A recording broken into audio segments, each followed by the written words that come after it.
साथियों, पिछले वीडियो में आप सभी को बताया गया था कि कार्यपालिका और व्यवस्थापिका में अछूतों की नियुक्ति का विरोध हिंदुओं द्वारा किस प्रकार किया गया। आज आप सभी को सरकारी सेवाओं में अछूतों की प्रवेश, भर्ती, आरक्षण का विरोध हिंदुओं द्वारा किस प्रकार किया जा रहा है, इस संबंध में जानकारी दी जाएगी।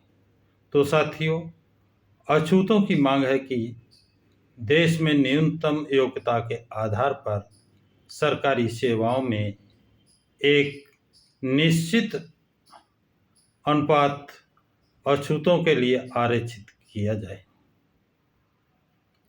हिंदू जैसे अछूतों की अन्य मांगों का विरोध करते हैं, वैसे ही इसका भी करते हैं।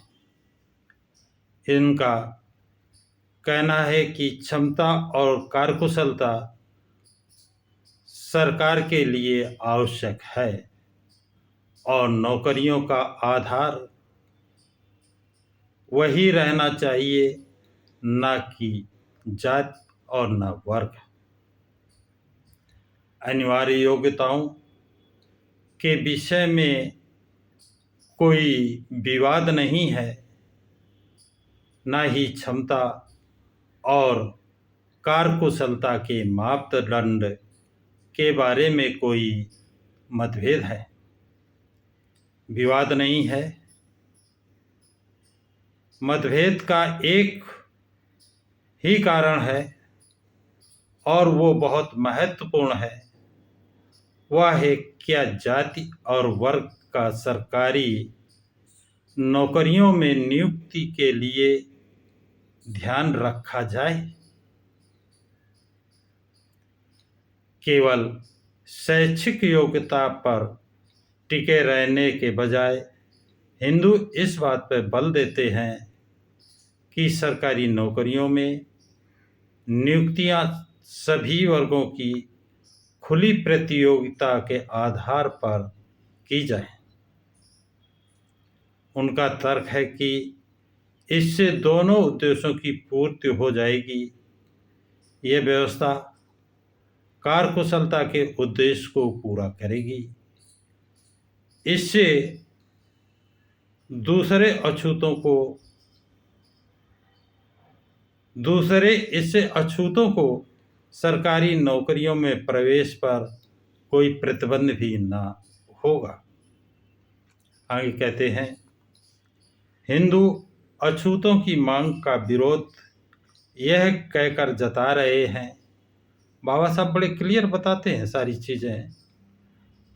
कहते हैं कि हिंदू अछूतों की मांग का विरोध यह कहकर जता रहे हैं कि कार्यकुशलता और प्रतियोगिता ही विश्वसनीय व्यवस्था है। इसके लिए भी तर्क असली मुद्दे से हटकर दिया जाता है। प्रश्न यह नहीं है कि क्या सरकारी नौकरियों के लिए कार्यकुशल व्यक्तियों का चुनाव प्रतियोगिता के आधार पर किया जाना ही उचित है। प्रश्न यह है कि वर्ग का भेद किए बिना सबके लिए खुशी होगी। यह देश की प्रणाली पर निर्भर है। क्या शिक्षा यथोचित रूप से लोकतांत्रिक है? क्या शिक्षा सुविधाओं का व्यापक विस्तार है? अन्य वर्गों के लोगों को प्रतियोगिता के अवसर मिलते हैं? यदि नहीं तो सभी वर्गों को खुली प्रतियोगिता में शामिल होने के लिए कहना अंधेर है। भारत में यह मूल स्थिति की धोखे की जननी है। भारत में उच्च शिक्षा पर हिंदुओं का एकाधिकार है और वो भी ऊंची जातियों का। इस समाज में अछूतों को तो शिक्षा प्राप्ति के अवसर ही नहीं दिए जाते। उनकी निर्धनता ऊंचे पदों के लिए उच्च शिक्षा दिलाने में सबसे बड़ी बाधा है। और उच्च सरकारी पद हैं जिनका कोई मतलब होता है, क्योंकि उनका ही कारगर महत्व होता है। ये उनकी पहुंच से बहुत दूर हैं। सरकार उनकी उच्च शिक्षा दिलाने का दायित्व नहीं लेगी। उन्होंने अपने प्रस्ताव में ये मांग की है और हिंदू अपना दान सहयोग अछूतों को नहीं देंगे। हिंदू दानशीलता पूर्वतः सांप्रदायिक है। इस तरह नौकरियों के लिए अछूतों द्वारा कही गई बात किसी भी प्रकार अनुचित नहीं है। वो मानते हैं कि कार्यकुशलता बनाए रखना जरूरी है। इसी कारण अपने प्रस्ताव में उन्होंने स्वयं ही कहा है कि न्यूनतम योग्यता के शर्त पूरी होने पर ही उनकी मांग स्वीकार की जाए। दूसरे शब्दों में अछूतों की मांग यही है कि सभी सरकारी नौकरियों के लिए न्यूनतम योग्यता निर्धारित की जाए और यदि किसी पद के लिए 2 व्यक्ति आवेदन करें तो और अछूत उम्मीदवार न्यूनतम योग्यता रखता है तो चाहे वो हिंदू उम्मीदवार को न्यूनतम योग्यता से बढ़कर योग्यता भी प्राप्त क्यों न हो, अछूत उम्मीदवार को प्राथमिकता दी जाए। इसका वास्तविक अर्थ यही है कि नियुक्ति का आधार न्यूनतम योग्यता ही हो, उच्चतम योग्यता नहीं। अर्थ यही है कि नियुक्ति का आधार न्यूनतम योग्यता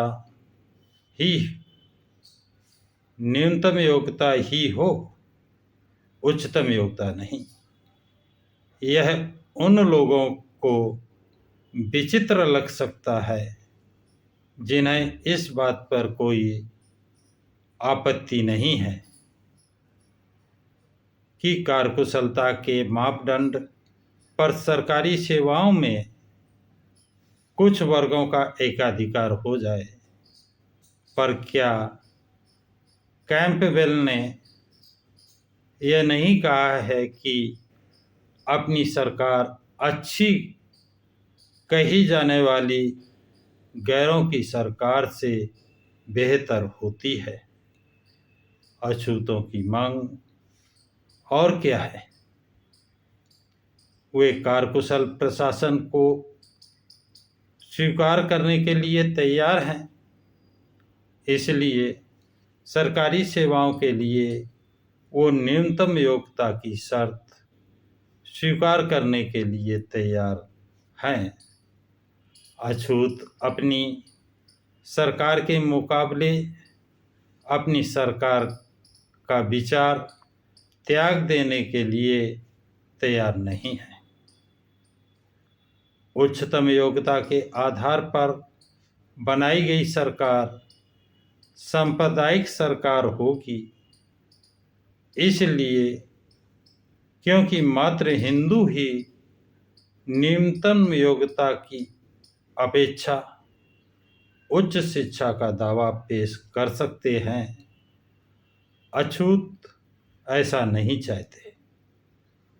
उनका कहना है कि कार्यकुशल हैं, कार्यकुशल सरकार के लिए न्यूनतम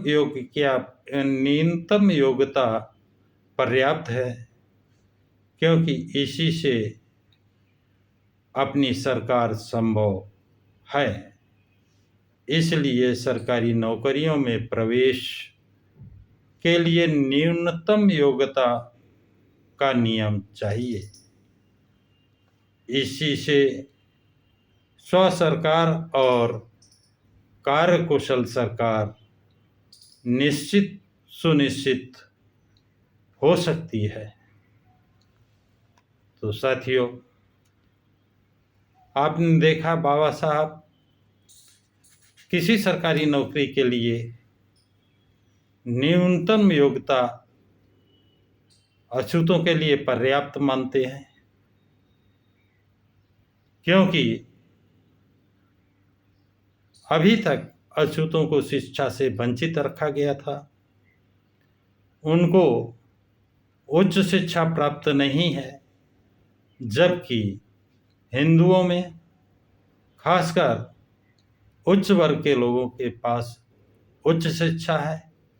तो उच्च शिक्षा का बहाना लेकर के हिंदुओं द्वारा कार्यकुशलता का बहाना लेकर के उच्च शिक्षा को प्राथमिकता दी जा रही है कि एक पद के लिए यदि उच्च शिक्षा और न्यूनतम शिक्षा के 2 अभ्यर्थी हैं, तो बाबा साहब का कहना है कि न्यूनतम शिक्षा प्राप्त करने वाले को वरीयता दी जानी चाहिए, जबकि हिंदुओं का मत है कि उच्च शिक्षा वाले को प्राथमिकता दी जानी चाहिए। बाबा साहब यहाँ स्पष्ट करते हैं कि अछूतों के पास उच्च शिक्षा न होने के कारण उनको इस सरकारी सेवाओं से वंचित करने का एक ये बहुत अच्छा उपाय षड्यंत्र है। इसलिए बाबा साहब का जोर देकर कहना है कि सरकारी सेवाओं में जो न्यूनतम सेवा योग्यता निश्चित की गई है, यदि उस न्यूनतम योग्यता का कोई अभ्यर्थी उपलब्ध है और वो अछूत है, तो उसे प्राथमिकता के आधार पर भर्ती किया जाए। साथियों, आज की जानकारी बस इतनी ही। यदि आपको अच्छी लगे तो लाइक, शेयर, सब्सक्राइब जरूर करें। सभी साथियों को जय भीम, नमो बुद्धाय, जय संविधान।